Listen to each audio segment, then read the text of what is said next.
Dasar belia negara adalah satu kerangka strategi yang dirangka oleh Kerajaan Malaysia untuk menyelaraskan dan mempromosi pembangunan belia di negara Malaysia. Belia merujuk kepada individu yang berumur antara 15 hingga 30 tahun. Salah satu tujuan utama Dasar Belia Negara adalah untuk memastikan penglibatan aktif belia dalam pelbagai aspek kehidupan masyarakat. Dalam dunia yang semakin kompetitif, kemahiran dan pengetahuan adalah kunci kepada kejayaan. Oleh itu, Dasar Belia Negara memberi penekanan kepada pendidikan dan latihan. Secara keseluruhannya, Dasar Belia Negara merupakan satu usaha yang komprehensif dan bersepadu untuk memaju golongan belia di Malaysia. Latar belakang Dasar Belia Negara. Dasar Belia Negara merupakan satu inisiatif penting yang diilhamkan pada April 1973 di Universiti Malaya dan diumumkan secara rasmi oleh Menteri Kebudayaan Belia dan Sukan ketika itu, Datuk Dr. Sulaiman Haji Daud. Dasar ini bertujuan untuk membangunkan potensi golongan belia di Malaysia.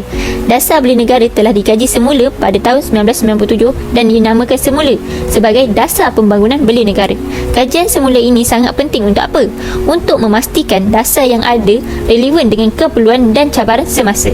Ini antara objektif Dasar Belia Negara. Pertama, meningkatkan kefahaman dan toleransi di kalangan belia berbilang kaum dengan mewujudkan program-program pendidikan yang berasaskan dialog antara budaya dan pendedahan kepada adat resam serta kepercayaan agama yang berbeza dapat membantu belia memahami keunikan setiap kaum. Selain itu, dengan pendedahan yang lebih mendalam terhadap tradisi dan cara hidup yang berbeza, belia akan lebih mudah menerima perbezaan dan menghargai nilai-nilai kepelbagaian. Dengan mengadakan aktiviti kemasyarakatan yang melibatkan belia dari pelbagai kaum juga memainkan peranan penting dalam mengurangkan prejudis dan prasangka antara satu sama lain. Yang kedua, membangunkan program ekonomi dan sosial yang menyokong perpaduan kaum. Hal ini menjadi fokus penting dalam dasar ini. Kenapa ianya penting? Untuk memastikan semua belia tanpa mengira latar belakang kaum diberi peluang yang adil dalam bidang ekonomi dan sosial. Program-program haruslah dirangka secara inklusif bagi mengurangkan ketidakseimbangan antara kaum seperti mengadakan latihan keusahawanan, bantuan kewangan dan peluang pekerjaan. Apabila belia daripada pelbagai etnik mempunyai akses yang sama kepada peluang ekonomi, mereka akan lebih rasa dihargai dan menjadi sebahagian daripada pembangunan negara. Perpaduan antara kaum adalah elemen penting dalam memastikan negara kekal harmoni dan makmur. Seterusnya, strategi Dasar Belia Negara. Yang pertama, pendidikan inklusif dan program pertukaran antara kaum adalah kunci utama mengatasi prasangka dan stereotip yang sering wujud. Contohnya, subjek pendidikan sivik dan moral boleh diperluaskan untuk memberi penekanan kepada peranan setiap etnik dalam membina masyarakat yang harmoni. Kedua, meningkatkan peluang ekonomi yang adil dan inklusif. Ia adalah langkah penting untuk mengatasi ketidakseimbangan ekonomi antara kaum. Program pembangunan ekonomi belia perlu dirancang dengan memastikan akses yang adil kepada semua kaum. Ketiga, memupuk kepimpinan belia yang inklusif dan mengawal pengaruh media sosial. Ia sebenarnya adalah strategi yang tidak kurang penting kerana apa? Polarisasi politik dan pengaruh negatif media sosial sering memperkuatkan perpecahan antara kaum. Oleh itu, platform kepimpinan belia seperti Majlis Perundingan Belia Negara perlu lebih menekankan kepentingan perpaduan kaum. Pencapaian Dasar Belia Negara. Apabila kempen kesedaran dan seminar yang melibatkan belia dari pelbagai kaum diwujudkan, maka Dasar Belia Negara telah berjaya meningkatkan kesedaran tentang kepentingan perpaduan dalam kalangan belia.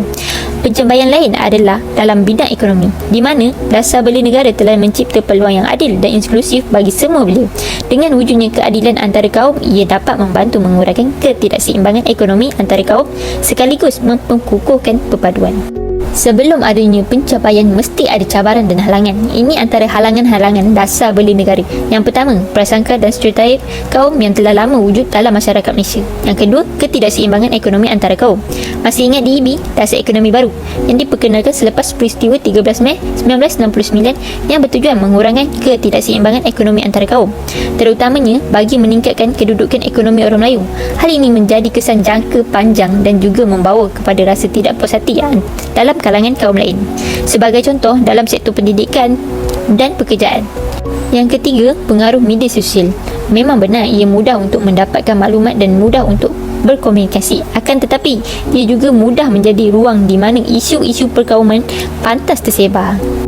Pada pandangan saya, Dasar Belia Negara ini sangat penting dalam kehidupan kita kerana ia fokus kepada pembangunan generasi muda dan memastikan mereka mendapat akses peluang pekerjaan, pendidikan dan latihan kemahiran yang membantu mereka berdikari, berwawasan dan berdaya saing.